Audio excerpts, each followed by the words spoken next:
Very good morning and welcome to the 89th edition of the Lahti Winter Festival. Mike Dixon alongside myself, David Goldstrom, on what is a pretty warm morning here for the cross-country sprint, and the first time that the world's best women and men have come back from Sochi, and particularly for the Finnish boys and girls, what a homecoming it is for those who got the medals, like Aina-Kaisa Saarinen and Katu Niskanen and Sami Järvi. So plenty to look forward to in the next 90 minutes. The women's quarterfinals coming up right after this.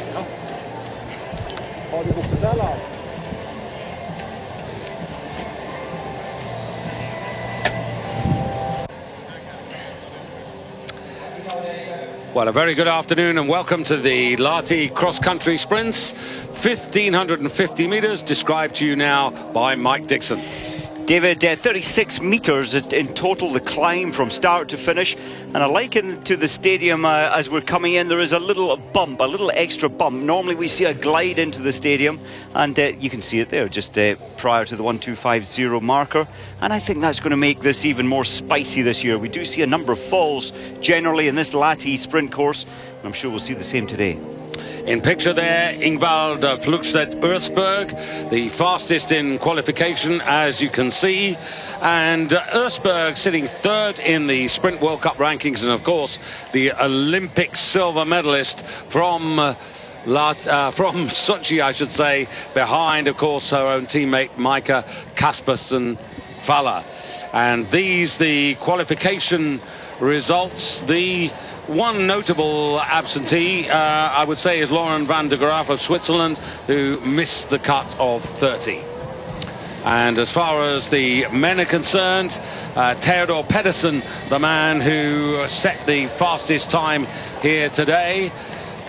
Pedersen, who was the silver medalist in Sochi, behind Ola Viggen Haderstad, who's also safely through, as you could see there, to today's competition. And some absentees, sadly, including Britain's Andrew Musgrave, just missing the top 30 by 0.17 of a second. But also in the company of Italy's David Hofer and Petter Northug and Federico Pellegrino, who lies second in the men's sprint rankings. So Andrew Musgrave, I have to say, about 6 weeks ago, Mike, it was looking so promising, but sadly the season has rather petered out for him, and it's disappointing that he didn't actually make the cut of 30 here. Yeah, I feel for him. It's so tight, David. You've got to be within those 6 seconds of the fastest time in qualification, which it's not a huge margin. I think Andrew is capable of that. He knows he is. And give him a chance, get him in there, and he really has a chance through to that semi-final, if not the final.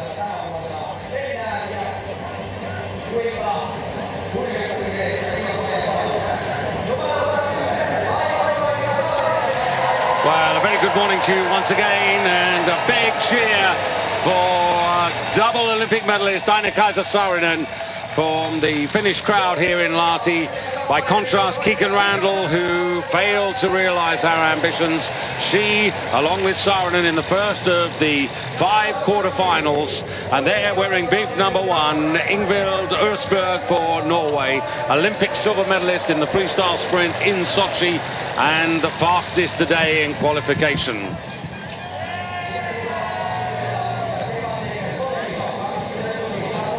And also in the lineup here, Alenka Šebašek of the Slovenian team, Charlotte Kalla in white, closest to you, 3 medals at the Games, superb performance, and Anastasia Dotsenko representing Russia. 1,550 metres under starters' orders, the first 2 by right, the rest have to be a lucky loser.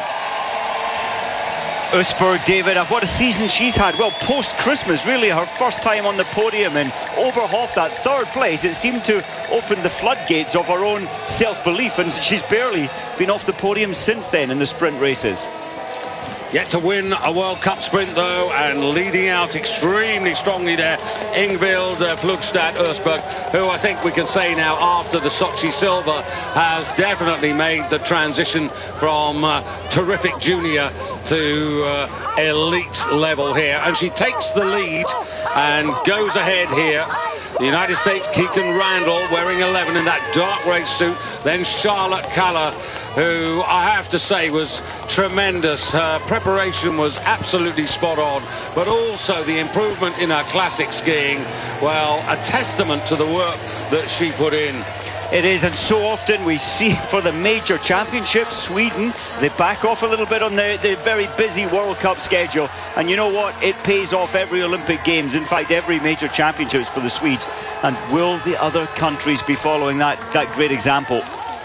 So, Flugstad coming up here, being pursued by Keegan Randall. Now, Keegan Randall lies second in the Sprint World Cup rankings. She's only 60 points behind Denise Herrmann. And after a disappointing Olympics for Keegan Randall, really, this has to be her big consolation prize to defend her sprint title of last season. And you sense, David, on cue, Randall is gluing herself to Usberg. And Usberg, I think, has been sensible to take it leading all the way so far, and making sure she's safe out front.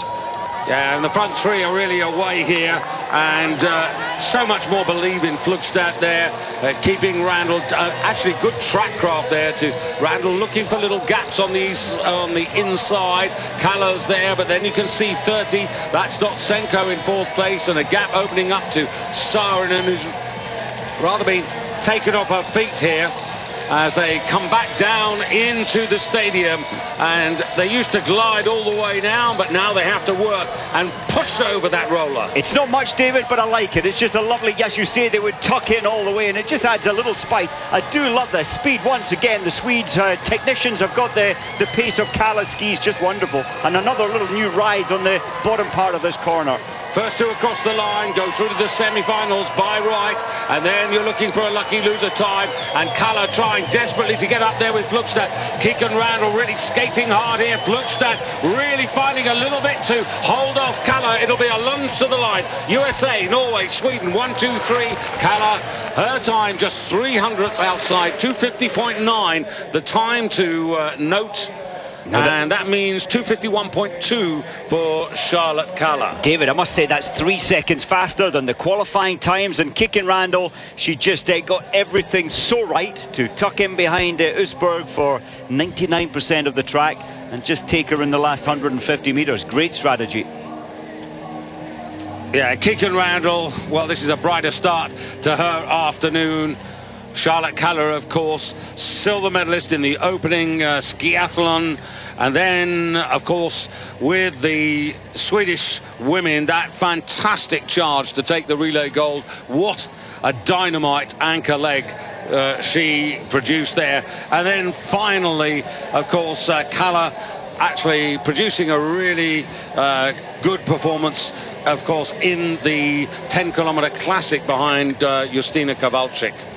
Yes, Kaller, you said it, how much she has improved in the Classic. That has been a weakness really since she, well, came to the fore when she won the Tour de Ski at, what, 19-year-old. And then she had a couple of bad years, but it was always a weakness, the Classic. It's now one of her great strengths. So there, right at the top of the start list, is the Olympic bronze medalist, Vesna Fabian, for this second quarter-final. She was the fastest of the six in this race. 17 there, that's Anne Kilonen for Finland. So a big cheer for Anne Kilonen, very good sprinter. Silver medal in the relay for Finland, of course. Gaia Vurik for the Italians. In the top 10 of the Sprint World Cup rankings for the season, so a good performance wearing for there Vesna Fabian, and this bronze medal will have given her a lot of confidence for the remainder of the season. Just such a fantastic performance to make the Olympic podium. So they've got Fabian and Nika Ratzinger for Slovenia, Vurik for Italy, Kilonen for Finland, and then Molin for Sweden and Korostaleva for Russia.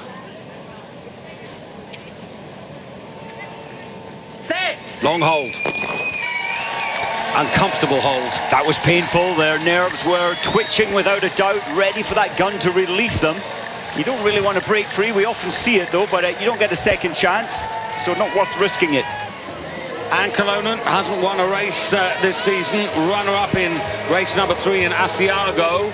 and she'll have the Finnish crowd on her side.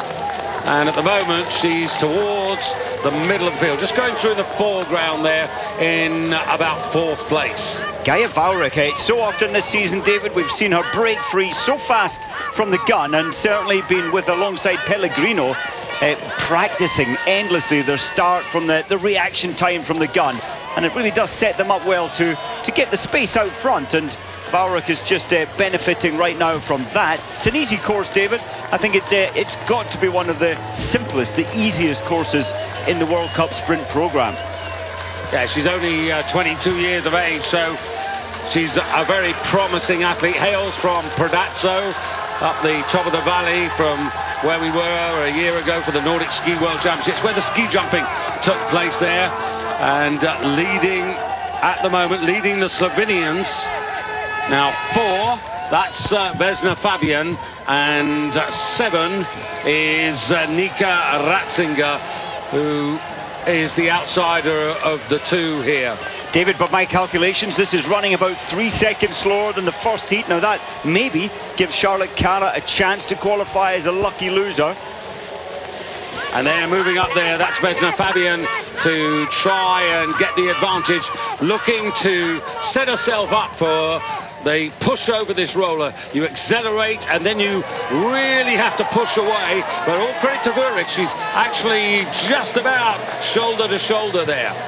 And at the moment, it's Anne Kolonen who needs to find a better track position. She's on the extreme right of your position, but on the outside for this left-hander. Not the best place to be. You want to be on the inside to hold it, especially at the front, to keep your line over into this last 350 metres.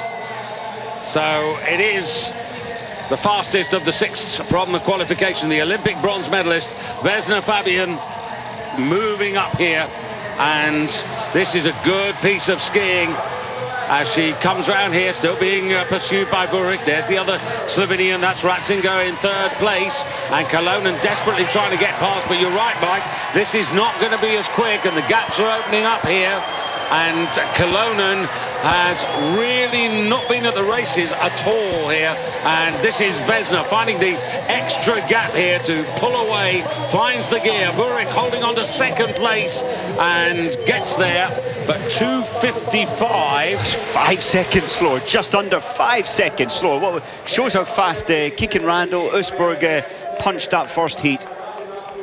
So Vesna Fabian goes through by right, and so does Gaia Vurik, but I'm afraid I really can't hold up too much hope for Ratzinger. There is a photo here, but I think the Italian's boot got across the line. She was a little bit lucky there, because it wasn't the best finish by the Italian. It wasn't. We need a side shot on that. The Italian backed off when it mattered most. She almost brought her foot back. But she needed to complete the lunge through. Yeah, she was falling backwards, so she brought her foot back. Which way has it gone? Well, we do have, at the moment, Vauric. Close side is... I think she's just got it, but by the skin of her teeth. Or, I should say, by a big toenail. The polish on her toenail. Yeah. That is too close for comfort. We'll get the result in a moment. Ratzinger, another good sprinter being created from Slovenia. Petra Majic led the way, and now the youngsters are following. It's good to see. Yeah, it's also good to see a healthy crowd. It was a bit sparse earlier this morning. It was a bit sparse yesterday as well. But here comes, and she's got it there. Look at that, by a 100th.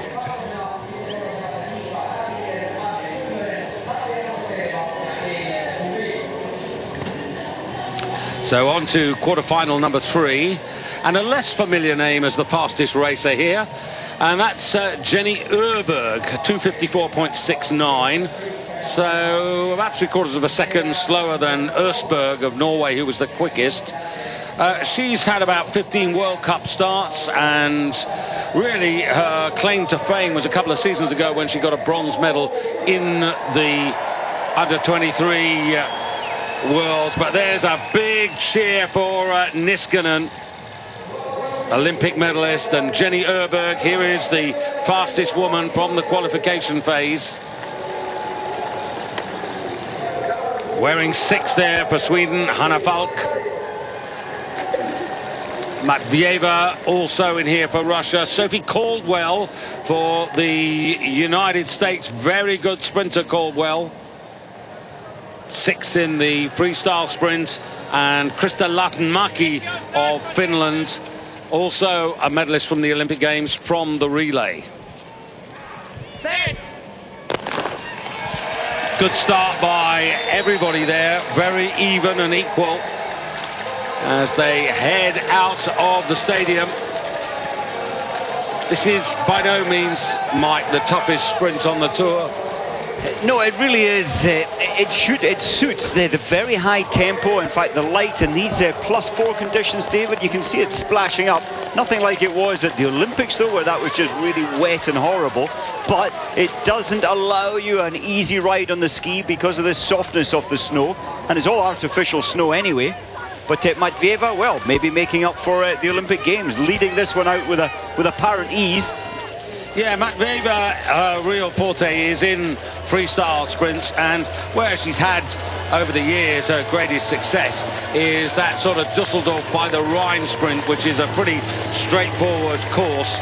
And so therefore this is the sort of track, if she's going to show some form, this is the sort of track where she should be qualifying by right. Must say it's very impressive out front there for Matvieva. She's not being well pushed at the moment. Everything is there for her to dictate what she wants. Needs to just keep her line though on the inside line round these left-handers. Yeah, she's not been informed this season, which is why she didn't really get much of a shout at the Olympic Games. She was ranked 20th in Sochi, and she hasn't finished in the top 10 in any of the World Cup sprints she's contested this season. Sometimes the home nation, David, isn't it so true? They go there, the pressure from the press, the expectations are so high that it's hard to perform at your best because there's such a tense state of feeling. Now she's got the freedom of just another World Cup. Well, it's not really just another World Cup, but she wants to prove to the world that she is up there with the best. She does have something to prove, though, and now you can see that Sweden going to the front here, and this means that you have Jenny Öberg. Now she's wearing 5, but the woman up front actually wears 6, and that's Hanna Falk, who is more experienced. I remember Hanna Falk, 11th at the World Championships in Oslo. She hasn't done a whole lot in the top bracket really since then, as far as my memory fits me, but it's looking good today. I thought that Öberg would be further up. She's in 4th, the second Sweden here. Yeah, that wasn't very good but she actually didn't keep the momentum going, but actually was lucky because the racer behind her, wearing 25, Sophie Caldwell, was directly behind her. Now, Sophie Caldwell, she was the woman who finished in the top 6 in the Olympic Games for America, who promised so much before the Games, but it never really quite came off for their squad. So Caldwell on the near side, challenging Hanna Falk, and then there's a real burst. Korostoleva on the far side there for Russia, trying to get into 3rd place, 2:54. It's another slow race, and Hanna Falk from Caldwell go through by right, and Matvieva ahead of Ösberg, Lahti, and I was saying Korostoleva, I do beg Korostoleva's partner is Matvieva, yes, who was actually there, not Korostoleva. Yeah, Korostoleva in the previous heat. What surprised me there, David, the 2 Finns, they just didn't really get off the back 2 places, and that's where they finished. So Hanna Falk, Sophie Caldwell finishing well, but I think she needed to be much more decisive. And she's going to need to be more decisive when we come to the semi-finals. Very much. It's another slow, comparatively slow time there, David. 254.81. Remember, the first heat was 250. Yeah, and remember that actually Charlotte Kalla was only 300ths off that. So at the moment, still looking very good for Charlotte Kalla to advance to the semi-finals. And also at the moment, Anastasia Dotsenko, she was 4th in that first heat, so she could qualify. So Matvieva unlikely to make it, and now we move on to quarterfinal number 4 for the women, and this brings in Katja Wisner for Slovenia, and against her, well, promising Norwegian Celine Brunli, and also for Germany, Hannah Kobe. But this is the full lineup, and Wisner 253.95 in qualifying, And when you look at that, that's only 600 slower than Ersberg, the woman who was fastest in the time trial earlier in the day. Here she is, David. So many times we see Vijnar qualifying up there in the top 3, 4, 5, but her strategy when it comes to the heat often isn't as effective. Vijnar 9th quickest in the Olympic Games in Sochi, so that will tell you that she didn't make the final. She was in the semis, wearing 2 here, and there she is. So she's 2 from the left. And it really is a pretty nice Saturday afternoon here in Lahti, because yesterday was really overcast and grey. Set. And even now, the Finns have started their preparations for the Nordic Ski World Championships of 2017, which they will host here. And those results, particularly the cross-country results, have given them a lot of confidence about the regeneration of their cross-country squad. They've still got work to do as far as the Nordic combiners are concerned, and indeed the special ski jumpers. But the cross-country, particularly in the women's division, that seems to be relatively healthy. So a big start here by Greta Long of Italy, who really has taken the majority of the field off their feet.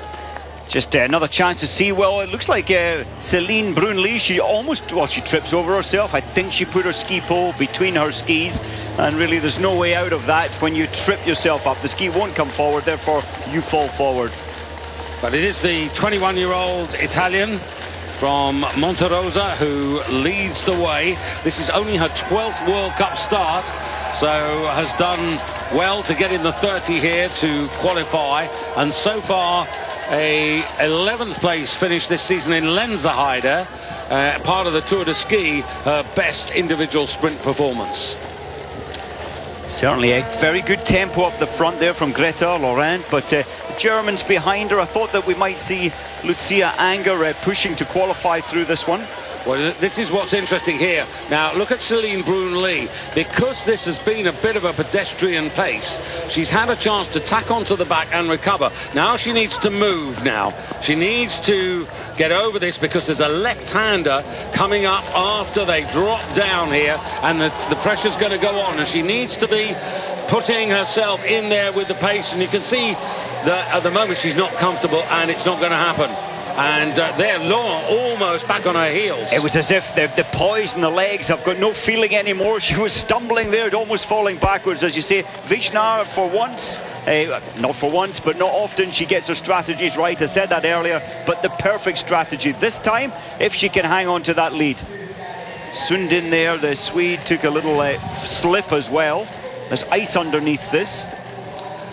And indeed, Vijnar, before the Olympics, had her best sprint of the season when she finished 6th in the Toblach sprint on the weekend before they all went to Sochi.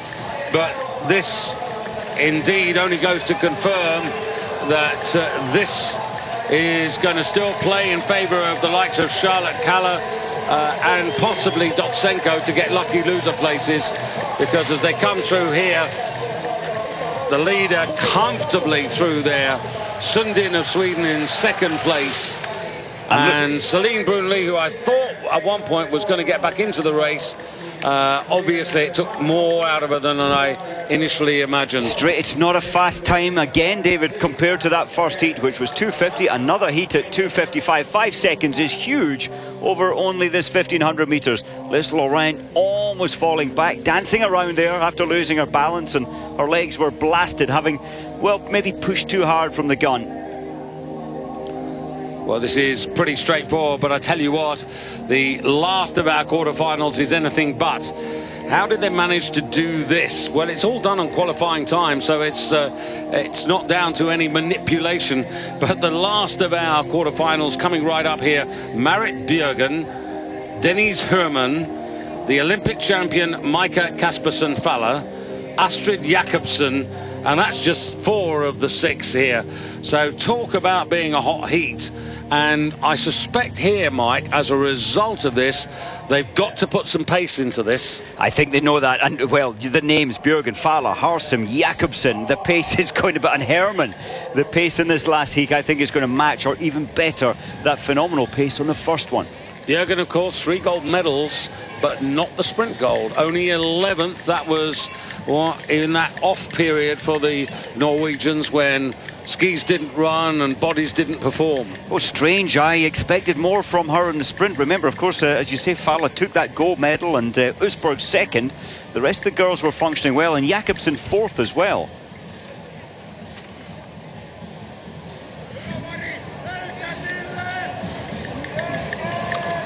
So here we go with the last of the quarterfinals. Kaspersen Falla. She's been on the podium in the last 9 freestyle skate sprint competitions in the World Cup, and including the Tour de Ski stages, but only once in the final this season. You're looking there at 23. This is Harsem for Norway. Denise Herman, yet to win a World Cup race, but here is the Olympic champion, so expectations of course are incredibly high. Loves to race from the front, Falla. Marit Bjørgen, Magic Marit. Well, Magic again, 3 gold medals, and you have to say she really showed good track craft in winning those golds. And Mari Luukkonen for Finland really up against it. She's going to need all the support the crowd can give her. And Denise Herman for Germany, the leader of the World Cup sprint rankings by 60 points ahead of Kiken Randall, who's already through to the semi-finals. A model of consistency. Astrid Jakobsen, who had such a disrupted Olympics due to the passing of her brother, which was such a sad affair for her, and it really affected particularly the women's team. It did, and I was amazed when she finished fourth in the sprint race, David, and stayed at the Olympic Games. She wanted medals, I suppose, in memory of her brother, but the pressure was quite phenomenal. So away they go here, and of course you've got 4 Norwegian suits. So Bjørgen wears 3, and Falla wears 18, Harsum wears 23, Jakobsen wears 28. I'm not sure it's the wisest strategy, David, with Laukkonen going out there like a rocket, and if a little bit like the previous heat when we saw Laurent go hard, it often backfires on you, but I would love the Finn to stay out front, Laukkonen. Laukkonen had a plan, and she's now trying to execute that plan. Herman up there. Herman, who often comes a little late into the action, today decided that she's got to be right up there because she's being breathed on by Norwegians from the side, from behind, and now Herman pushed back there and moving up there.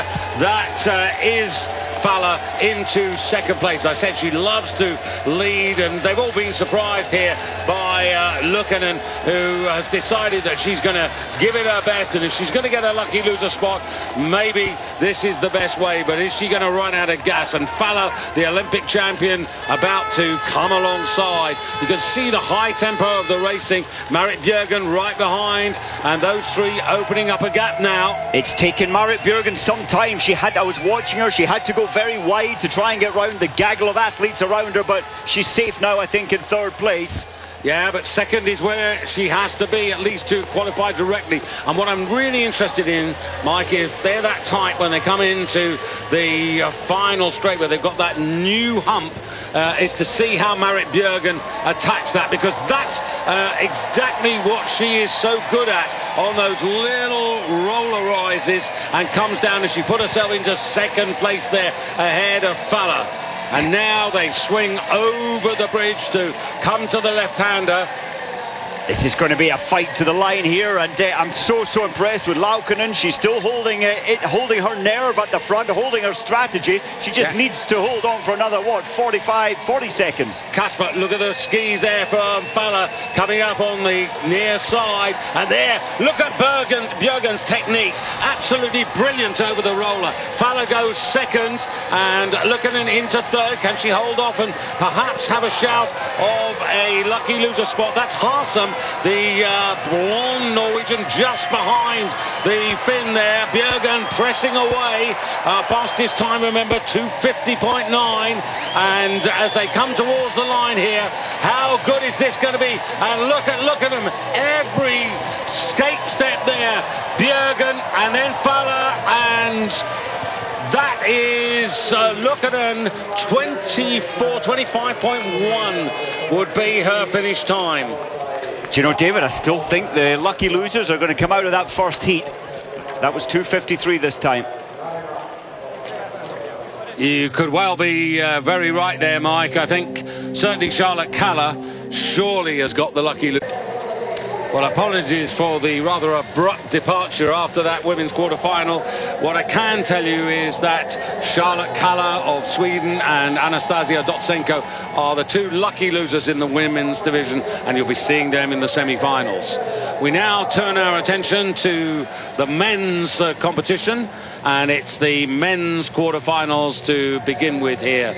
And the men's quarter-finals, first of the draw here, Theodor Pedersen in here, and Theodor Pedersen again, another of the Olympic medalists, in his case a silver medal in Sochi.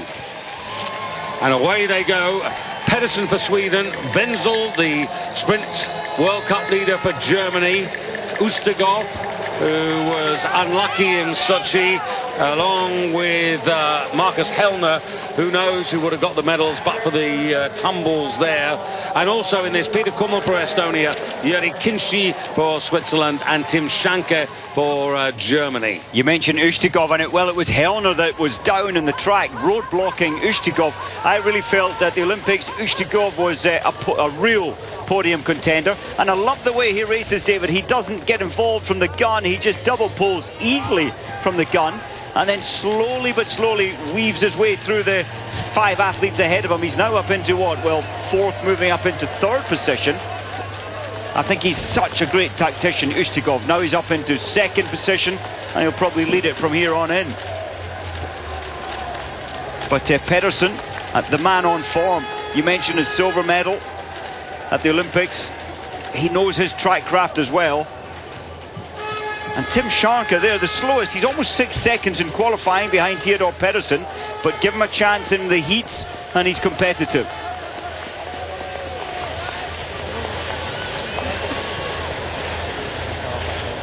Well, the men will be about 22 seconds faster than the women's heat over this 1500 meters. And so tight, very, very tactical race now for the men.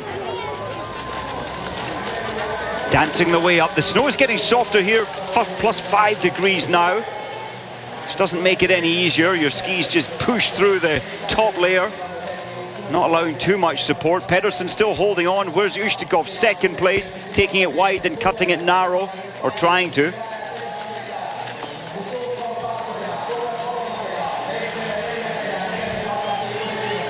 Peter Kimmel there in the running. And Josef Wenzel leading the sprint competition. He hasn't had a win in the sprint competition since, well, 6.5 years ago, since Düsseldorf, 2007. So coming round to the top turn here, and this is going to be quite a dust-up. There are a few in here who are still finishing extremely strongly, and there you can see Pedersen and Wenzel. Well, they're the 2 top men who needed to make it through to continue their challenge in the men's World Cup sprint rankings. It's quite interesting, Mike, as we see the replay at the top here, how tight it is at the top of the men's World Cup rankings, because the first 8 are all covered by 75 points, less than 1 race. And excluding today's race, or including today's race, there are 300 points available. Well, there's Wenzel looking good. He didn't, well, he played it perfectly. I was going to say he didn't play it that well, but he came through when it mattered, so clearly he has reserve in his engines. Finishing 10th in the qualifying. And Pedersen, well, he wasn't really threatened. Ustigov came alongside at half distance, but wasn't quite able to stay with that incredible pace at 2:33.25. So confirmation, Pedersen, Wenzel through, Kummel. Good effort from him from Estonia. He'll be looking for a lucky loser's spot.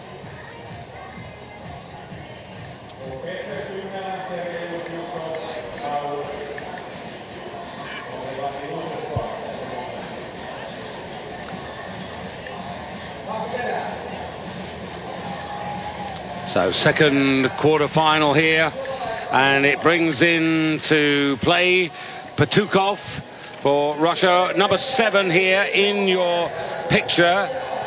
Petukov, who was 8th in the Olympic sprint. The Russians, Petukov, Krukov, didn't really happen for them in the freestyle sprinting at all. Anssi Pensinen for the home country. And then Johan Eden, tall racer, good levers. Interesting to see, he could progress pretty well here. And then after Eden, also in this lineup here, Alex Harvey of Canada. Take your start position. Alex Glursen for Norway, Slim Sellis for Estonia, Anssi Pensinen. The fastest man, Johan Eden, in the time trial, wearing the white for Sweden in the center of the echelon as they head towards the hills. And right up there, coming out, Petukov, strong start on the far side, but already eclipsed by Johan Eden. Good track craft to get into the first right-hander. Looking down that straight, we just saw the cameras looking down the track, which they have to push out of. And it really is important to try and get yourself into the top 3 early on. But as Joseph Wenzel showed us in the previous one, he ran in 5th position up this first section and only began to push his way through on the descent back into the stadium. Is that going to be the same strategy, I wonder, from Anders Glursen? He came 4th, Glursen, in Toblach before the Olympics, the weekend before the Olympics. Because Eden up here, as you can see, in a blue suit for Sweden, which means that he's not actually been awarded his white suit as a member of the elite national squad. Hails from Mora, 27 years of age, and has had a top 10 finish. That was over in Canada, not this season, but last season, when he finished 8th in the freestyle sprint there. The pack has gathered around him, though. It's half a second in it between Eden at the front. And this is the important part of this 1,500-meter track. You can get a little recovery for the first time after nearly a minute and a half. Glursen still in the back in the red for Norway. And it's quite crowded, it's quite busy. Look at the way they're spread up here. Now, I think this is a crucial part of the race. And Eden almost crossed his skis there. And 7 going through. And this is pretty important for Petukov now, because he almost regained the lead. I think he did regain the lead on that move. Yes, he did. And so further back, Glursen has tried to get through, but every time he tries to come through, it's roadblock ahead of him. And so a lot of work to do now. Alex Harvey in the white for Canada, moving up there and attacks the roller. That's the right way to do it. And it's Russia versus Canada up front there. The time of the first race was 2:33.25, and look at the strength of the Russian now. Gets the right line, shuts the door on Alex Harvey, accelerates down that, takes that little down slope there to add away, and they've pushed away from Eden and Glursen, who's come far, far too late. And 2:33.4 is the winning time. It's a little slower than the first quarter-final, but not by much. Glursen, it looked, with 200 to go, he was still at the back, no way through, and he finished like a rocket, so maybe this is the all-important finish, which might just see him through to the next round. Well, that's what I was saying, Mike, that I think that last roller, not the one in the stadium, the penultimate one, where you go over and you go round to that left-hand turn, I think you have to be in a strong racing position there.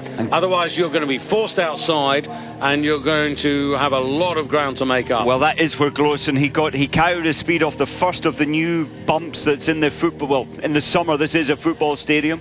And then I do like the way they've extended that wide part as they come into the finish. And it does allow you a ramp, a takeoff down into the last 100.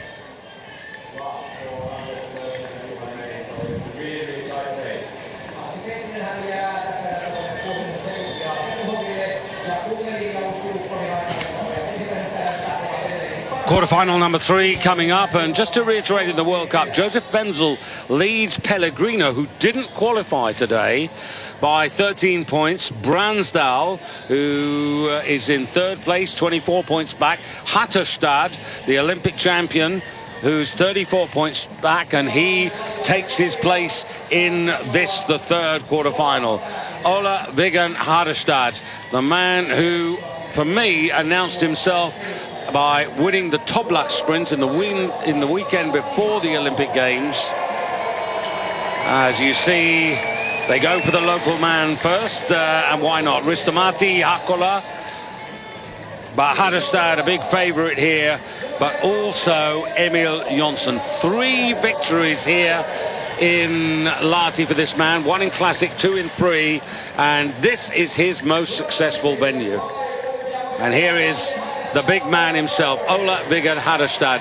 As I said, in Toblach, he showed track craft, the mind was really working, and he had the extra gear to pull away. And at one point, you could have had 20-1 on him to win the sprint. And he did. And he did it magnificently. He came back to his best form of what was, Mike, I think 5 years previous. It was 2009 in Liberec. It was, and he won 2 consecutive years of the best sprint racer, and it is great to see him back. And often the sprinters, when they've had 2 successful years like that, it's hard to come back to the top again, and he's done it so well. This could be quick. Set. Well, if Hatterstad has got his extra gear and Jonsson's got his turbo, we could be in for something rather nice here.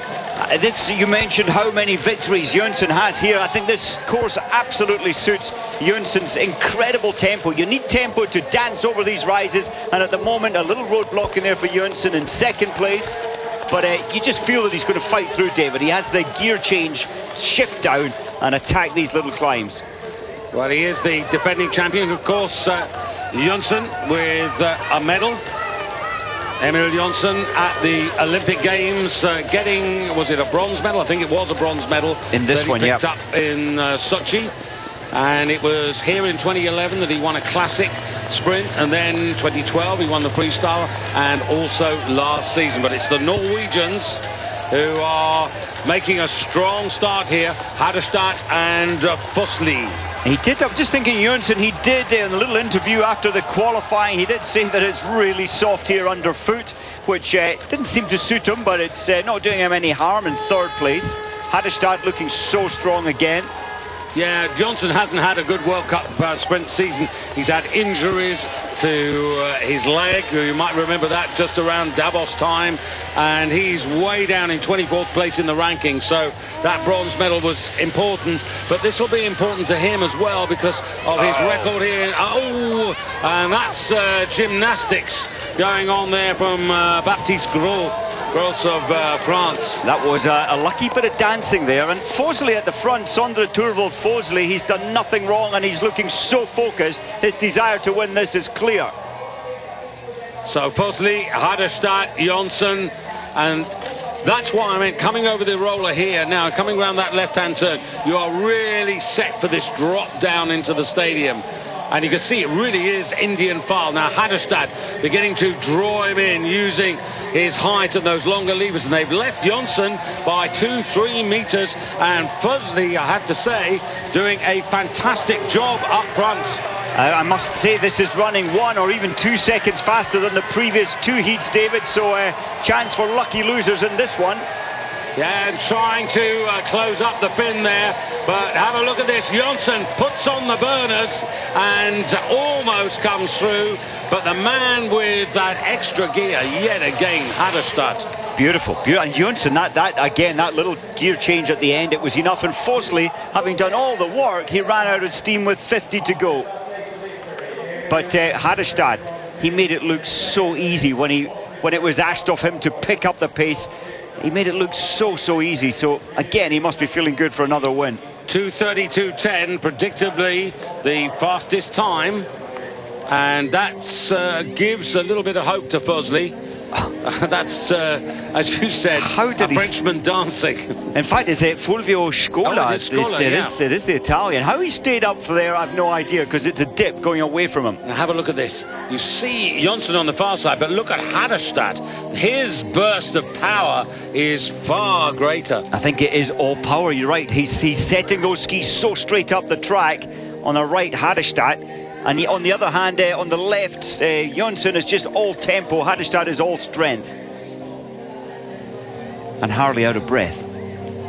How good is that? So Hadderstad goes through, Jonsson goes through. So the form book kept intact there.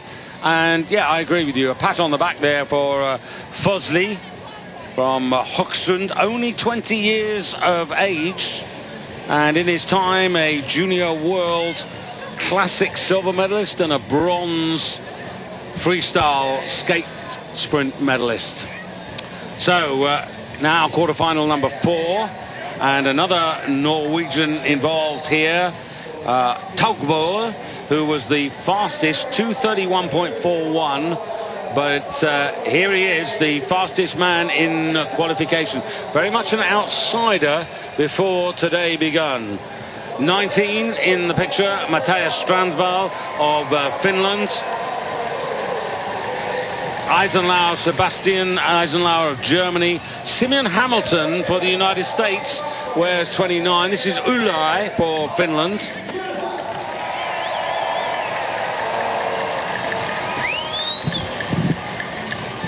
They want him to win. He wants himself to win.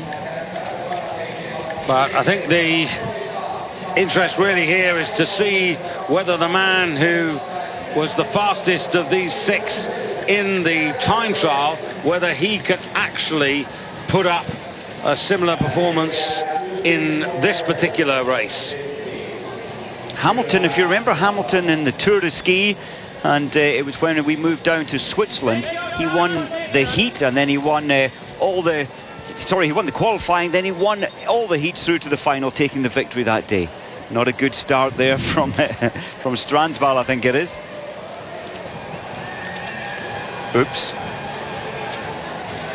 He's looking relaxed, David, and often you need to just have that relaxation trying to go through your body, even though they're all kind of acting that they're nice and calm. But it's a better way to be than being over tense. Second time of asking. Set. Well, it wasn't perfect, was it? But the Finns really determined to get away here. Ulai and also Strandvall as they head over the first of these little risers. And there is Taugvoll. Not really much form, I have to say. He was outside the top 20 in Davos in the one and only World Cup sprint he's achieved points in so far. But as I say, he's a newcomer really to the scene of sprinting, so very much an unknown. And 9, putting the pressure on there, is Ulai for Finland. And it's good to see that some of the Finns have got out and around the track here. This is the advantage of having a track of this design. I do like it. I think the athletes love coming to Lahti as well. There's a bit of cabin fever goes on now. You've spent 4 months around your teammates nearly 7 days a week all the time. And at least in the afternoons in the city here, 7th biggest city in Finland, you can get away from the team, go and get a cup of coffee, go for a walk in the shops. Well, it's a man from Vuokatti. These days he lives in Rovaniemi, north of the Arctic Circle, who leads the way. And I have to say that Ulai and Taugvoll are leading him an interesting dance here. But close up there, Strandsvall on the left of your picture. And then you got the American Hamilton in 4th place. He had a bad start, Hamilton. Eichenlauer nearly took him down at the start. Tugbowl, it's great to see the 20-year-old in here, but remember, Northug didn't even qualify in 34th position. Yes, and sadly, we have to say that it was another disappointing morning for Andy Musgrave, missing out on qualification by 0.17 of a second. But this is fast and furious here, and Ulla, who was second in Davos, and remember, the man who's chasing him was 19 places behind him. That was earlier in the season, of course. And then you've got Strandval, and is that Hamilton? It is Hamilton of the USA. I think it's Hamilton, or it could be Jaeger, actually, because I think it's Jaeger of Switzerland. It is. It's the dark suit with the silver bits on. And Tugbowl going to the front here. So impressive. I thought Strandsval would come through, but struggling there a little in 3rd place. He'll come through in the inside, maybe. Eli tripping up a little at the most important part of the track. Tugbowl, that is brilliant. Yeah, he's eased off though, and well, it is Strandval that comes through. 2:33.8. Now, just looking at that, that is slower than quarterfinal number 1, quarterfinal number... it's faster than quarterfinal number 2, but it's Tugbowl who gets the passage by right. Now, that means, Mike, that he's going to go into the semi-finals where he can't finish worse than 12th. So that is a personal best already. It's pretty good, and clearly a talent. The Norwegians do not take. Well, there's the unlucky Swiss man going down, of course, Martin Jaeger, and well, there's no real, he was never going to get back from there. He didn't get up particularly fast, but he knew that was his chances gone. Strandsval timed this nicely, Strandsval, ahead of his teammate Eli.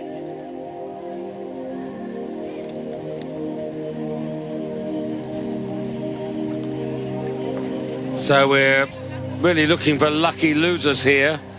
So we're thinking that Fossley looks good, doesn't he? Fossley does. There's only like 1.2 seconds separating the 4 heats in winning terms.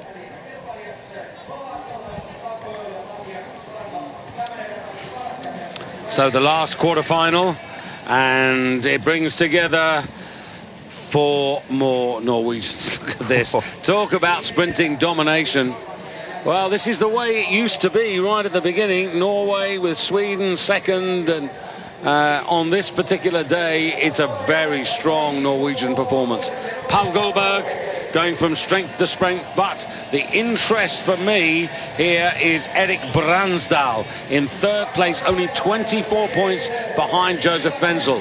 Nikita Krukov, who had a disappointing Olympics, although he did get a silver medal in the team classic sprint. But Bransdal, this is, first of all, a race he must qualify, because he must go for big points here today. He being only 24 points off the lead, and he's ahead of Hadderstad. He needs to score big here, and if he does, then the World Cup sprint title is still within his grasp. It's a little unlucky, but it's purely on the positions in which they finished in the qualifying. Well, that's got to be, someone's lost a ski, and Krukov has lost an awful lot of time. And Krukov was lying 5th in the Ski World Cup rankings, and I think that was Andrew Newell of the United States of America. He's got to be the most unlucky sprinter. He's such a class act, but the strategies and getting tied up there, things often go wrong for the poor guy. So welcome to the Norwegian National Sprint Championships, because Blimey. they are away. Which Andrew Musgrave won, remember, ahead of Hadderstad. And 2 weeks before the Olympics as well. So Krukov out of it, and sadly Andrew Newell. So it is going to be 3 Norwegians now. Just really, the thing is, this may become tactical now. Well, what do you do? Only 2, or, well, all 4 could go through if they absolutely rank up this pace as 2 lucky losers. But the pace, I don't think, David, is fast enough. It's about half a second slower than the earlier heats to this point. Bransdal up there in the lead with also just going through. That looks to be Skora, wearing 18 as they spin down round here. Right at the back there, that's Krog. They're just checking over their shoulder, just there, what strategy, how do I need to get through into the top two to guarantee my place to the semi. Sindre Skor is the man who leads over this very important roller, trying to come through on the inside there. That's Paul Goldberg. Good track position. He's looking for that inside line as they come round to the left-hander. Finnhagen Krok at the back there. He looks a little relaxed. He knows this corner is going to slow down and he can pick up a little time on his three colleagues. Yeah, it's the man out front at the moment, Skor, who looks a little bit frantic, but I like the way that Goldberg is skiing in second place. He attacks the roller better, takes over the lead. And the man in third place there, that is Bransdal, who traditionally is known as something of a head waiter, but he needs to get moving now. But remember, this is an absolute vital race. If he misses big points here, he probably miss it. Oh, and there's a big door opened, and suddenly all changed. And as they come to the line, look at this, the way they go across. And Bransdal, Goldberg and Skor is the man in third place, 2:33.8. That's the same time as the previous quarter-final. So I think we have to look at the quarter-final number 3 to see that Sondre Postli surely has got a lucky loser spot. I must say, Bransdal played that so well. The last 50 metres are always so important, and I do feel for Krukov. There was no chance when he was taken down. And that's ruined his chance to win the Sprint World Cup, because he was lying in 5th place, only 42 points off the lead. But there's a consolation cheer from Andy Newell from Vermont.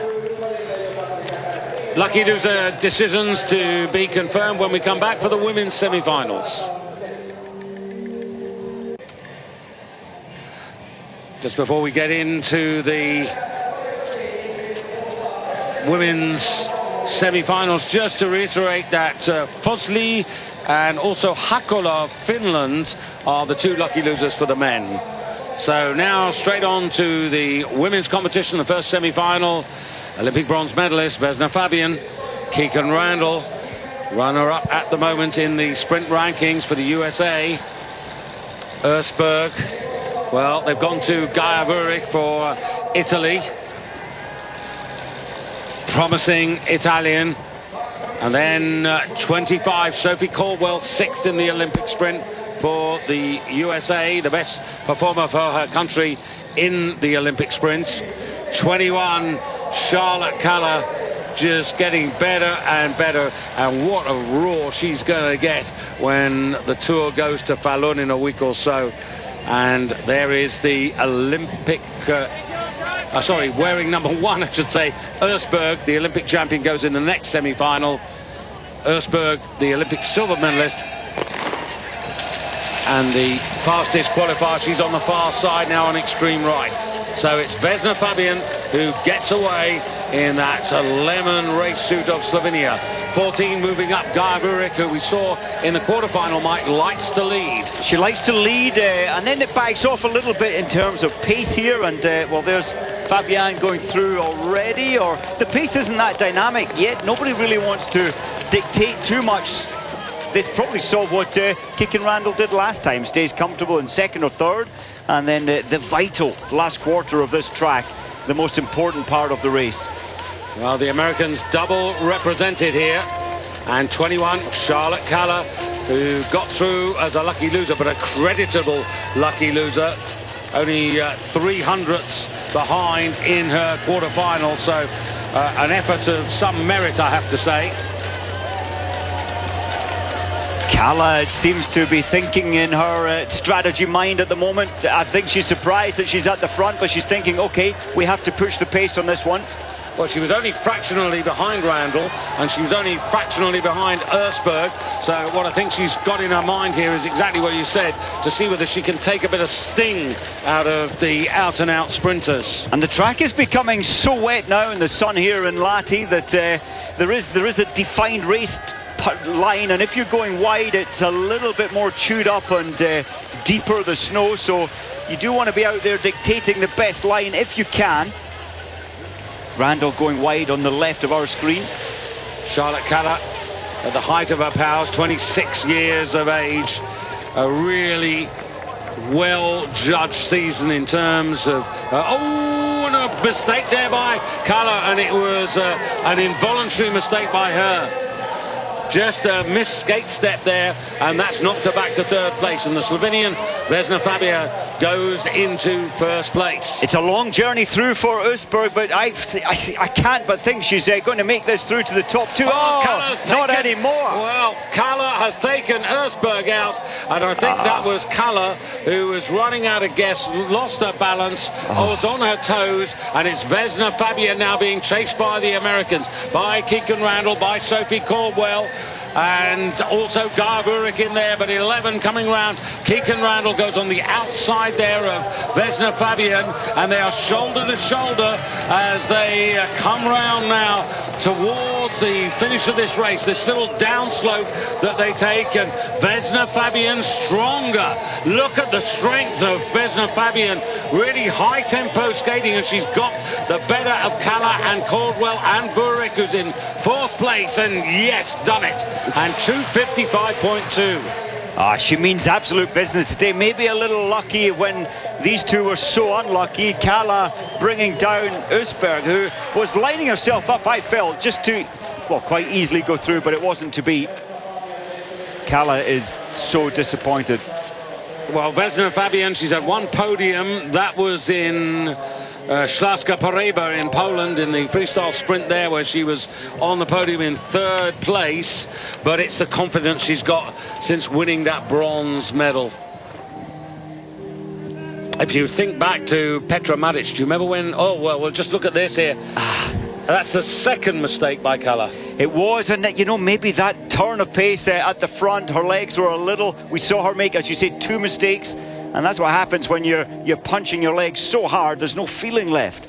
And it's also what happens for Østberg when she waits and waits and waits and has got, unfortunately, too much traffic to go through. But, I mean, that's just unfortunate. They'll still be good mates at the end of it all. I think Østberg took that very well, actually. Kalla apologised, but she knows there's nothing you can do when you're brought down. And there's no way around if you're 1 metre behind the athlete ahead of you. So there is confirmation. Vesna Fabian into the final.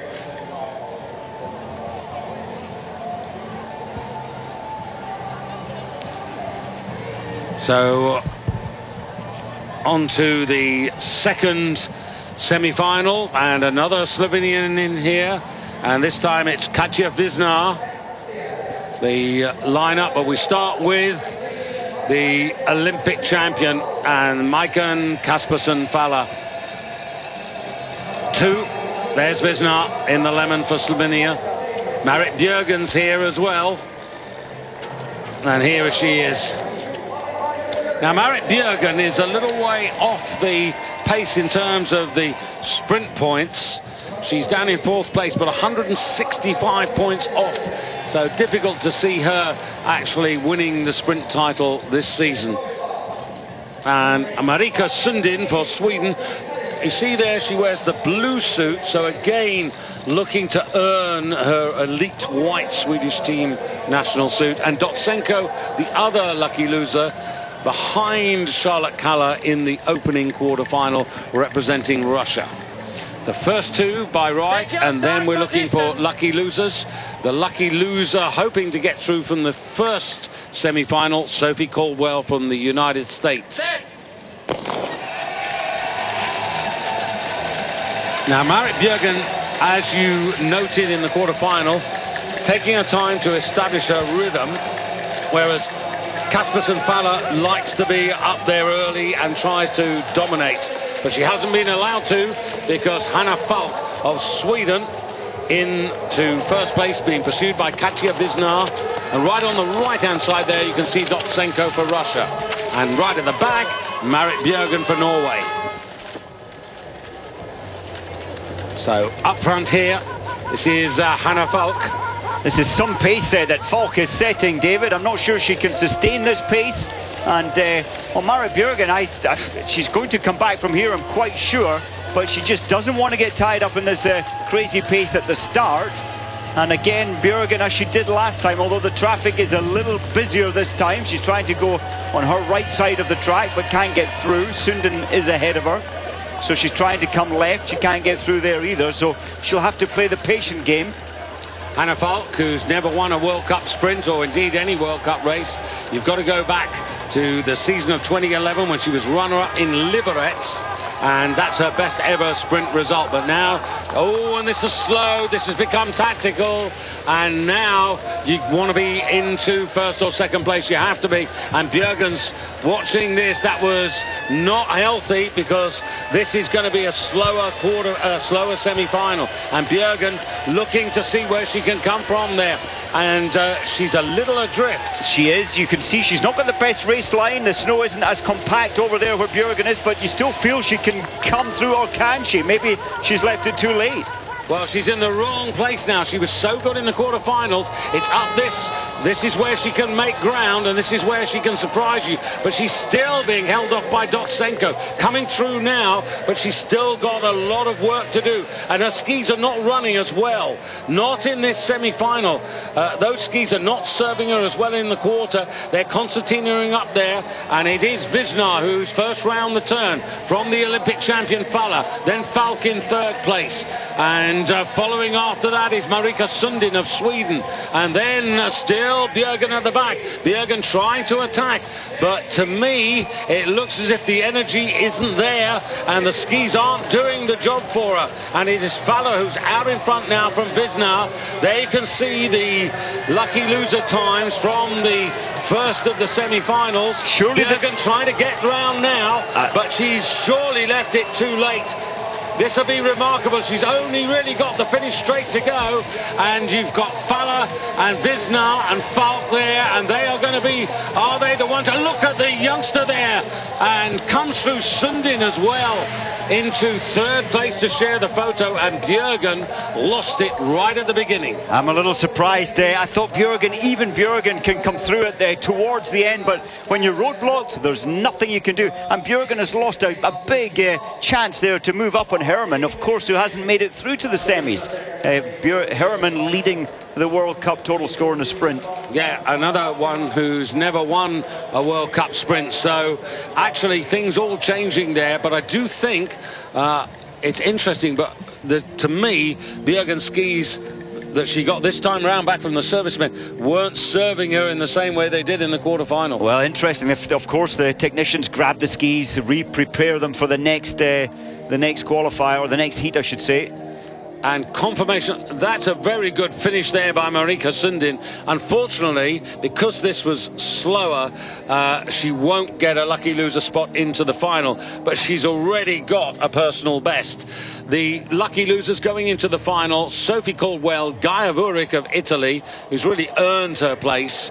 And so the final of the women's sprint will be Fabian, Randall, Caldwell, Vurik, Falla and Wisnar.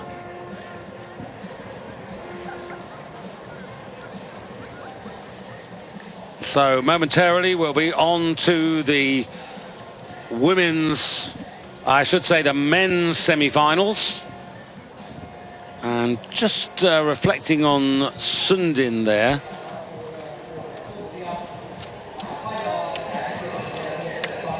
Just trying to just pick up on her record, because I'm pretty sure that that is a pretty significant personal best. Yeah, 19th in Liberec last year, and not sure of her final position, but she's in the top 12, so it's a big step forward.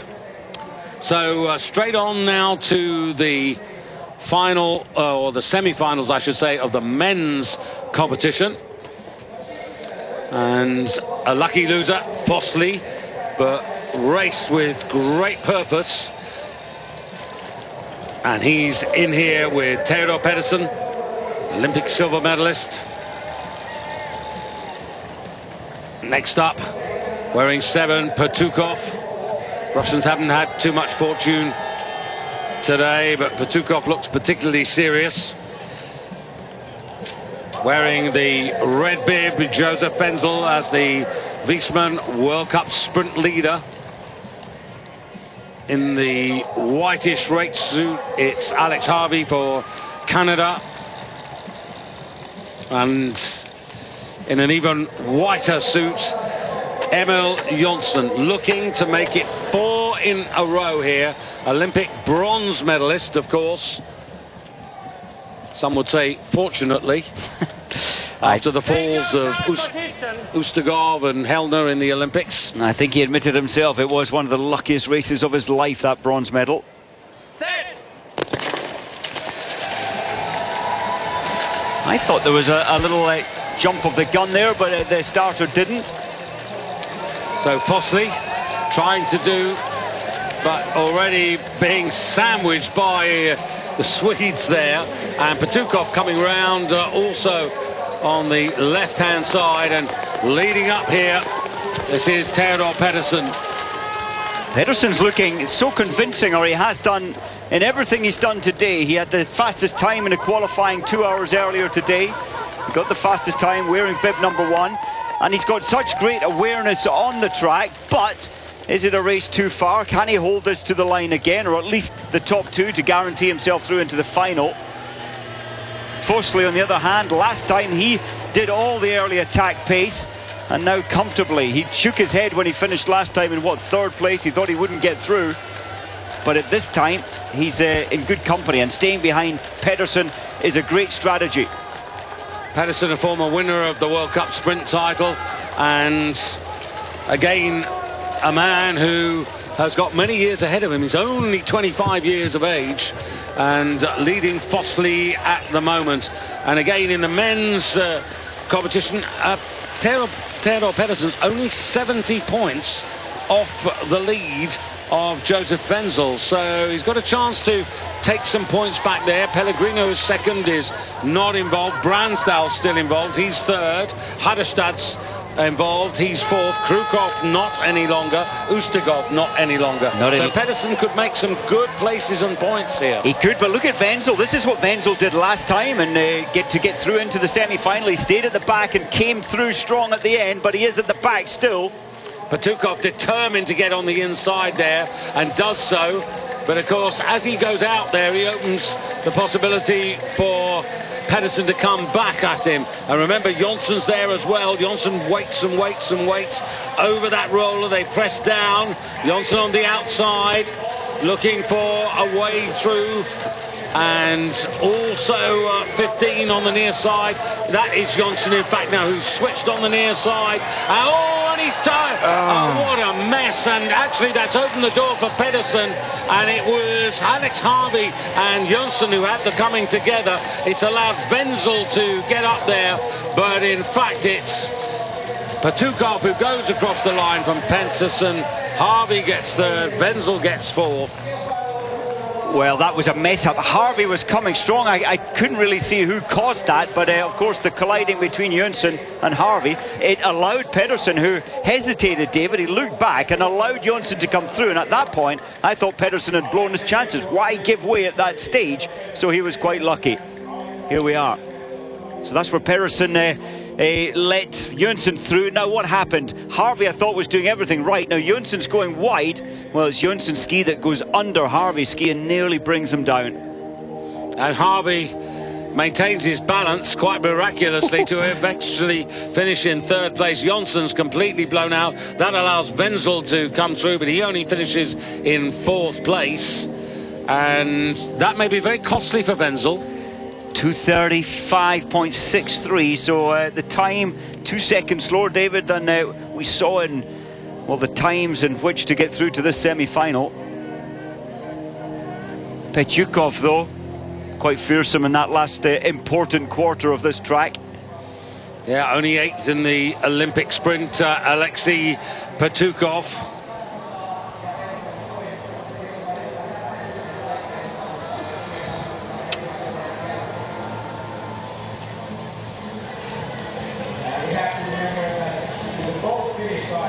So now we go on to the second of the semi-finals, and 4 Norwegians versus 2 Finns here. Now, team tactics or no team tactics. Now you've got Hadderstad in there, who we've seen before the Olympics, during the Olympics, and now after the Olympics, who's got this fantastic power finish. But he's got to be in the right place to use it. That's the crucial factor here. You've got Tugbol, who's already established a personal best for himself here. Bransdal and Paul Goldberg. These are four highly talented individuals, but I'd have to put my money on Hadderstad here to certainly qualify for the final. He has looked so convincing, and you mentioned it, that turn of incredible power in the last 50 metres was almost untouchable. And this is the man whose tactic is often to wait, Erik Bransdal. And Bransdal in third place in the rankings, and Strandvall for Finland. A lot of spice in this race. The lucky loser. And you can see that Hakola absolutely delighted, because he's got a hugely improved performance to get into the final. Only 22. Set. And if I tell you he's never finished in the first 50 in any World Cup race, that's why the smile was as broad as it was. Hakola just, well, he's thinking the company I'm in, I best not dare to go forward, so he's just slotted in at the back, but who knows, he might well come forward. This is all adrenaline now with the two blue suits and the four Norwegian. The Finns want some action here. So Tugbol goes out in front there of Bransdal, and on the left is, on the right of your picture now is Bransdal, but Tugbol there, and they're settling, and over, that's Paul Goldberg on the near side towards the back there for Norway. So it's almost three Norwegians in a line here, and five is Hadderstad closest to you and just eases his way through. And I have a feeling that Hadderstad's going to want to do this with economy, but he also wants to make sure that he keeps out of trouble, because I think he senses that there could be a bit of a muddle here. Well, that was interesting, as you say. He now wants the easy line, but he had to go through a swamp. He had to go way over to his left. It was very wet on that section, but he's got the power to make it happen. He looks very good. He looks as if he's really got all the gears, goes into the lead and drops down ahead of Tugbol.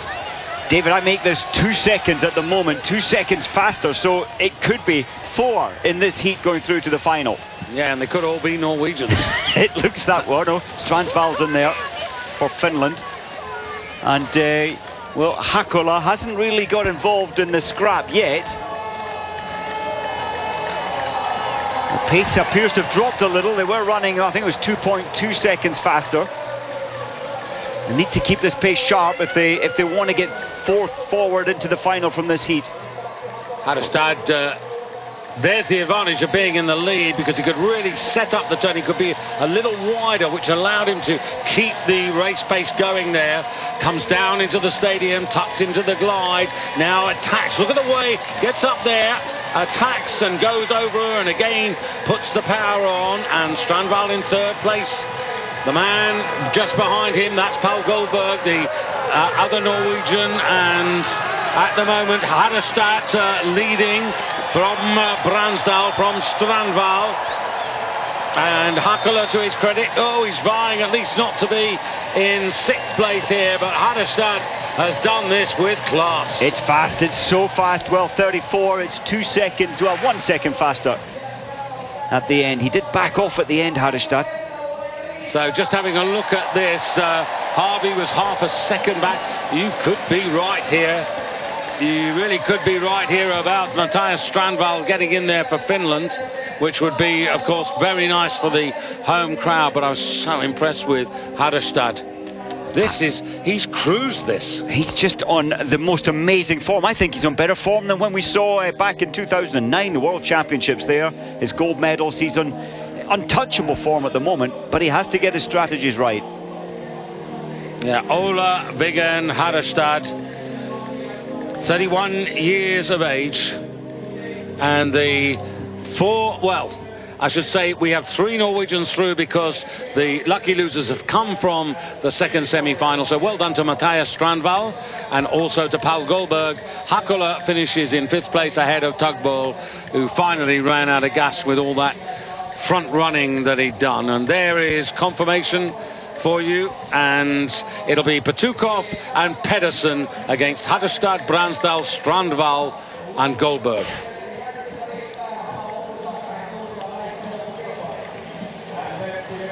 So the women's final to come in a moment. I think when if you look the last place in the second semi, Tugbol, he did so well early on, but I think that just shows the inexperience of youth. If you attack these this course, there is payback later as we go through from semi-final and in fact not going through to the final.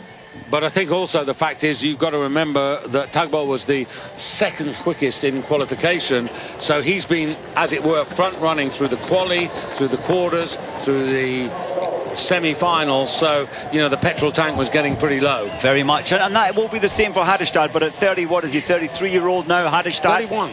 So 31. Sorry, but he's got the experience. He knows now there's one final hit to give. And if it's anything like the Olympic Games, he will have the strength again to lead from the front, because that is the safest place to be when he's on form like Hattestad. So, Denise Herrmann not in the final. So here we have a big opportunity for Keegan Randall, all the way from Anchorage in Alaska, because she started the day 60 points adrift. Now, if she wins this and gets 100 points, she's going to go into the lead here in the World Cup. Ersberg, who was right behind her, was 141 points behind. She's out of it because of that unfortunate fall. Marit Bjørgen was certainly not the Marit Bjørgen of the quarterfinals in her semi-final. Van der Graaf didn't qualify at all for today, and Kolonen's out of it. Then Kowalczyk, who's not taking part. So this is a really big opportunity, and Randall must try to take the 100 points. Having said that, it ain't going to be easy, not with the likes of Fala in there as the Olympic champion. And I have to say, the 2 Slovenians, Vesna Fabian in picture wearing 4 and Katja Visnar, have really impressed me today. And Gaia Vurik has been really gutsy, and Sophie Caldwell, remember Sophie Caldwell, 6th in the Olympic sprint, and she's in the final 6 here. It's impressive, and growing in confidence all the time, and with a qualifying time of 25th position for Caldwell, it shows that when she's in the pack, she gets her strategies so right, her tactics so spot on. But can she do it another time to put herself on the podium? Well, she's already equalled her personal best from Lenzerheide earlier in the season. So Katja Visnar it is, who looks very happy about being in here. But of course, you have to put into context the fact that probably Vesna Fabian is the stronger chance, the Olympic bronze medalist, and the way she's finished her races has really impressed me. Now, can she deny Randall? She has the possibility, but can either of them deny the Olympic champion? It's just, she's so sparky, isn't she, Fala? She's so confident. Yep. And she has that awareness of track craft. She can make moves, she can suss the situation out, but maybe Randall wants it more. Yeah, just thinking about Micah Kaspersen-Falla from Lillehammer, 23 years of age, and this season 3rd in Asiago, best result. As you see, Sophie Caldwell, and she also looks as if she really wants to take a part in this. And Gaia Vurik, well, this is a tremendous opportunity for her. She's done so well to push herself into this position. Her personal best came at Novo Mesto this season when she was 4th. So if she can get to the podium, it will, of course, be her first ever podium, and it's only today her 22nd World Cup start. So that's impressive. in its own right, and it's good to see the Italians with a future talent. So 2 for Slovenia, 1 for Norway, Take your time. 2 for the United States, and 1 for Italy. The final of the Lahti freestyle skate sprint of 2014. Set. Well, away they go. The Slovenians on the far side there, exploding. But also Gaia Rurik on the near side. And Micah Kaspersen-Faller, the meat in the sandwich at the first right-hander.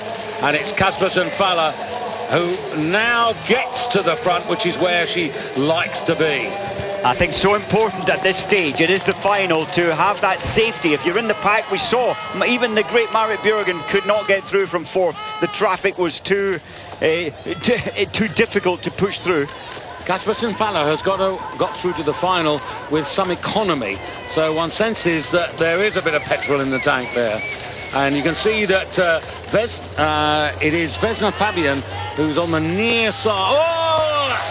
Oh, they lose Ersberg. Oh, they've lost the other Slovenian as well. That is Faller on her feet again. But it's Vesna on the far side there, who's now vying with Burik. And then right behind, wearing 11, that's Randall. And right behind there is Caldwell. Well, we talked about this being an easy track, but look at Faller, she's miles behind, and also Vesna Fabian, and they've got no chance of getting back into this. Well, I hope we go back and see what happened there. I didn't quite get what happened. I thought Faller was clear and sensible out the front, but obviously not. She's still fighting to try and pull this back, David, but it just doesn't look possible. Well, if these 4 are aware of what's happening, they're going to pull away, and there you can see, I don't think Vesna expected to find herself in that position. And now Burik. Now remember, Burik, her personal best is 4th, so she can't be worse than 4th unless, of course, they all start to tumble here. I think this is a good strategy from Randall to go take the left track at the moment. It's boggy in here, it's damp, it's wet, but she's working her way through into 2nd. So important to get this exit, David, to climb this next bit and get that exit in the top 2. They're all being a little careful, aren't they, at the moment? Sophie Caldwell at the back there for the United States, 4th of 4, and Vesna, but you sense that she can't hold off Randall. Randall's had a bit of fortune, and Randall goes up now to take the lead, and Vesna hasn't been skiing fluently. It's been very staccato, and Randall goes ahead there. Burik in 3rd place. Now, can she get her first ever World Cup podium, or is Sophie Caldwell going to come through to make it a 1-3 perhaps for the United States? And there you can see Burik in 3rd spot. There's Caldwell coming round, and Randall's really going for this now. She has to max this out here. Caldwell challenging Burik. Burik needs to find a little bit more, and it is... I think that was Caldwell. I think it was Caldwell, and Burik was not aware of Caldwell. But it's Randall who's got the 100 World Cup points and goes to the top of the Sprint World Cup rankings as a result, really, of the demise of so many. Well, Fabian, that was so unlucky. She had intent there to stay in the top 2. And, of course, Faller, just unlucky, just very unlucky. Hopefully we'll see that fall again. So Vesna takes the runners-up spot. There's a photo between Caldwell and Burik, but it looked to us as if Caldwell had just got it there, and that's a shame for Burik. She just didn't seem to be aware. Now, what happened? That's an... Oh, I don't... That looked to me as if she fell on her own and then brought down. What a pity, what a pity. I didn't see exactly... Well, she's spinning around, so it indicates that her left ski was trapped under someone else's to spin around like that, so somebody skied over her left ski to rotate her. And then, of course, she brings down Fabian. Now, have a look at this. There's Caldwell on the far side, gaining on Burik. Oh, it's a bad angle, but you see the difference is that Caldwell lunged and Burik didn't. And that was the important aspect. In fact, I think, David, she's got it by 3/100ths of a second. And Burik will be kicking herself. When she looks at the video, she'll say, I gave away my first ever podium. Podiums, and Caldwell realised, well, this is my opportunity for my first ever. It's that fight to the line, and I think you're right, Burik will be so disappointed. in the way she coped with that last 10 metres. That's a 1-3 for Canada. And, sorry, America. Beg your pardon. Having a mad moment there. And Wisner, I have to say that Wisner's pretty fortunate as well. I'm so pleased for Wisner. That's a silver medal, World Cup silver medal in the sprint competition, and so often in the past her strategy has got a little mixed up. So today on the podium in second place is wonderful for Slovenia. And certainly season's best for Wisner.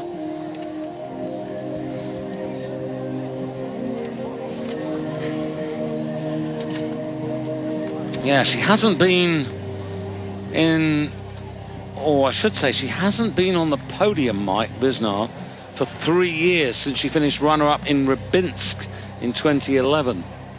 Well, that's party time tonight, surely celebration for Wisner. And Fabian, that Olympic bronze medal in this race, but I think so unlucky there to be, she was definitely brought down by Falla. Well, the Norwegians haven't had the best of fortune, because remember, Østberg was taken out by Kalle, and Marit Bjørgen, well, the lights went out. It did. Well, she couldn't get through. She was trying. She couldn't get through in the early part, and it is so important to fight through to the front to get your clear space and your safety. Men's final coming up after this.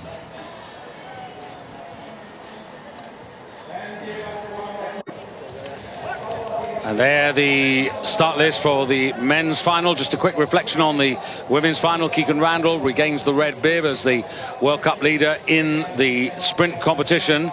And after today, only 2 more sprints available, Drammen and Falun, which will be something of a dress rehearsal for the World Championships next year. But interesting, of course, the last 2 sprints are classic. So for Keegan Randall, that's why it was so important to get the 100 points here today. And Sophie Caldwell, as Mike told you, her first ever World Cup podium, to congratulate her. Keegan Randall was in fact the first to congratulate her. But time to concentrate now on the men's competition, because it is so tight in the men's sprint World Cup standings. We started the day with Joseph Wenzel leading, and Wenzel is not involved in the final. Pellegrino never qualified. Bransdal is in 3rd place, and right behind him is Hatterstad. And Bransdal and Hatterstad are separated in the World Cup rankings by just 10 points. But of course, Hatterstad is the Olympic champion and is absolutely on fire. And for me, Mike, you'd be, with no disrespect to any of the other 5 finalists, you'd be a brave man to bet against him here. Yes, he has showed all his strengths that he showed at the Olympics, that he showed in Toblach before the Olympics. But this course, David, we have seen some strange things happening. And of course, Falla taken out there, and Østberg earlier. Østberg, so as long, and I think that's why the wisdom of Hatterstad, he'll try and make it round. It works so hard to get into that front element of the race, and then you've got a little more guaranteed safety. But that said, from both of us, this is no gimme. We've got 1, 2, 3 Norwegians. 50% of the final is occupied by Norwegian athletes: Hatterstad and Bransdal and Paul Goldberg. For Sweden in the white, it's Theodor Pedersen. There he is, wearing bib number 1. For the host nation, we've got Matthias Strandvall through as a lucky loser. No Emil Johnson, no Joseph Wenzel.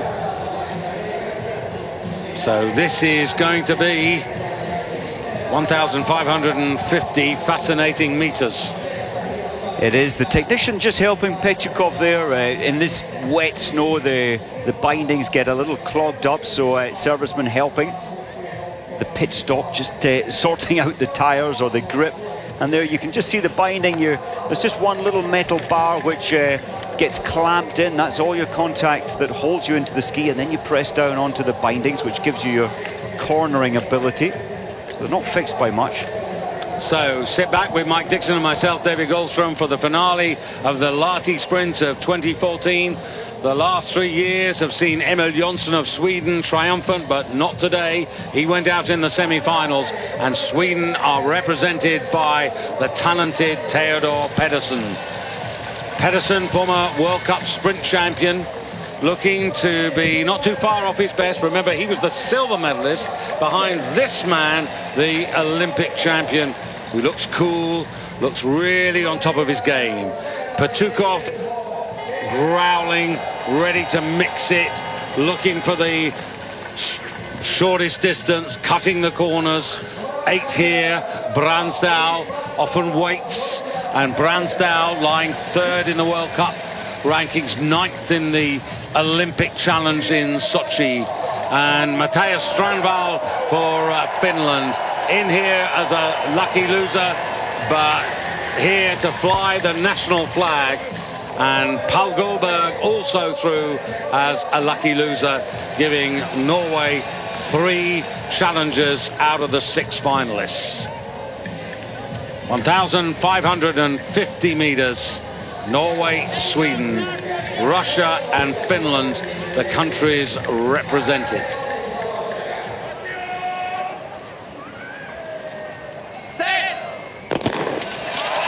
And a dynamite start there by Mattias Strandvall. He was really first off the blocks there. And Theodor Pedersen on the far side in white there, going very quickly. Hadderstad, a smart start as well. And the man who's at the back now is Petukov.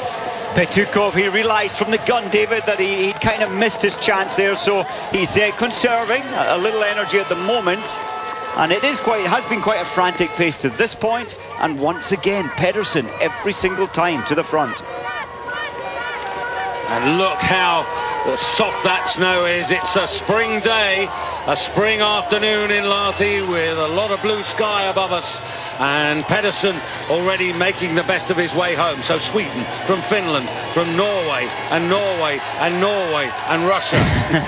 The difficulty with this wet snow, you're gliding, they're only 40 mils wide, the skis, so they dig in and they're affecting your balance as you go, but that's not affecting Pedersen.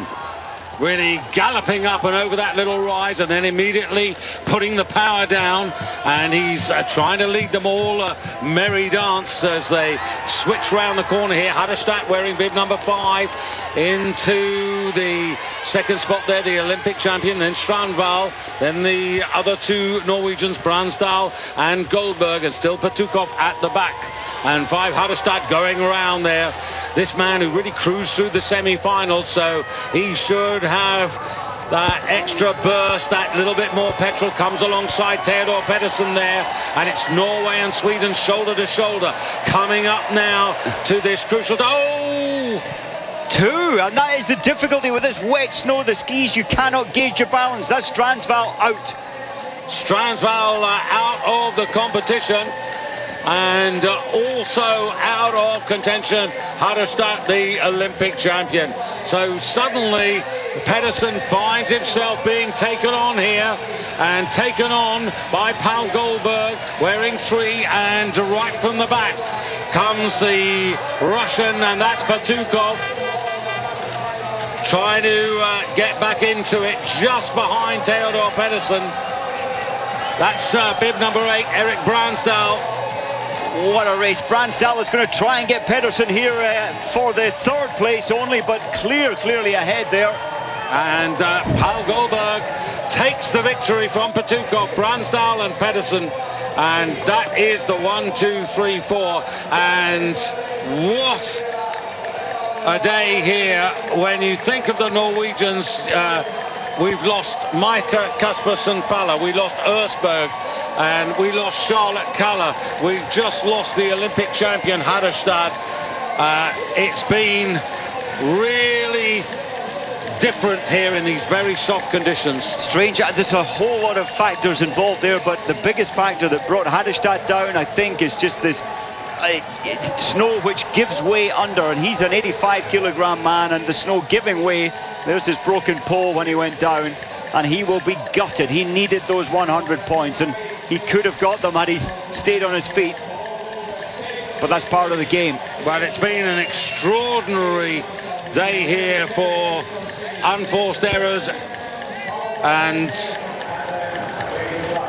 misfortune, but here is Paul Goldberg, who started the season, you might remember, Mike, with a victory in the 15-kilometer classic race in Lillehammer right at the beginning of the season, and now towards the end notches up his first ever sprint victory. And that's, well, the way it goes, but fortune favoured him today. Quite amazing. And at half distance, David, on this track, it was running 2 seconds faster, and you know they maintained that to the line from all the semi-final times, and possibly that's why Hadestad fell. Here we get a chance to watch what happened. Well, there goes Stransval. I didn't see what happened, but Hadestad was at the front, no one else involved. There he is, free skating away, Hadestad on the left, and that's what happens in this slushy snow. That's the unforced error. That's his own mistake. And also Strandval. Same again, clear space, unbelievable. There is ice under there, I said it earlier, and in his free skating he got down onto that compact ice at the bottom and his ski slipped away. That is such bad luck. But it shows how difficult it is, the Olympic champion. Just that little error, and takes him from first to sixth. He can still win the title though, because there are still 2 classic sprints to come. But the results of this particular race, well, Wenzel wasn't scoring any points in the final, Pellegrino wasn't. Bransdal has ended up in 3rd place, 60 points. He started the day 24 behind Wenzel, so he is now the owner of the red sprint bib. Hadestad was actually only 10 points behind him, but of course he's in 6th place now, so he's lost ground to Bransdal. But it makes it fascinating for Drammen, which is the greatest classic sprint race on the whole of the world circuit, and arguably the greatest sprint track of them all, and then Falun to finish it off. But there are your podium finishers: Paul Goldberg centre, Petukov to the left, and Bransdal to the right. That's a great job from Goldberg. He wasn't really there with that crazy early pace, and maybe that's what contributed to Hadestad's fall. He was just a little spent in his legs, but well done to Goldberg.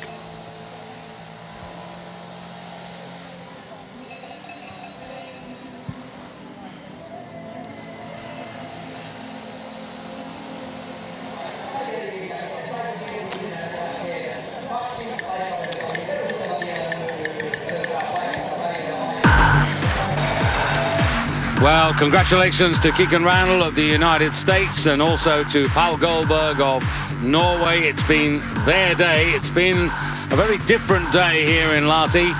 And from Mike Dixon and myself, David Goldstrom, hope you enjoyed the action. We'll be back soon with the final part of the Nordic Combined Sprint. And of course, there's ski jumping here on the big hill, the team event a little later. For now, though, bye-bye from Lahti.